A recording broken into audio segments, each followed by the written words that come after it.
this morning, we're going in depth into some election frequently asked questions, discovering, at least in Niagara County, if you didn't register, you may still be able to vote. Across the state, elections commissioners and poll workers are gearing up for what's expected to be an arduous few weeks or months ahead. Even the act of voting can be difficult in some cases or disqualified in others if it's not done properly. Bubble it all in. Niagara County Republican Election Commissioner Jennifer Santinato says use a pen or pencil, but don't X through your vote. It won't count, and the machine will recognize that.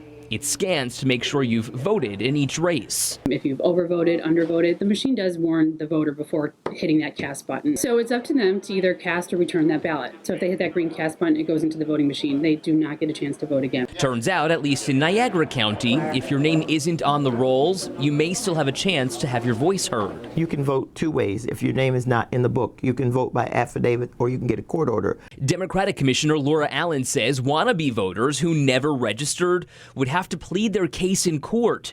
A judge will decide then and there if you can cast a ballot. We always have a judge assigned to us. In 2016, the commissioners say 110 people were given permission to vote that day by a judge. The typical answer from people will be, I just didn't know there was a deadline here in New York. So, the judge usually grants them permission to vote. The biggest race is for the White House, and if you'd rather not vote for Donald Trump, Joe Biden, or a third-party candidate, you can write in your vote. But does spelling count? Say Ed Dranch is the candidate that they choose, but they spell Dranch wrong. What happens? It's basically the intent, Ed. If they put Ed Dratch, we'll probably accept it. That's Erie County's Democratic Chair, Jeremy Zellner. Bottom line, he says, many people plan on voting this election cycle. We're over 70,000 ballots mailed out.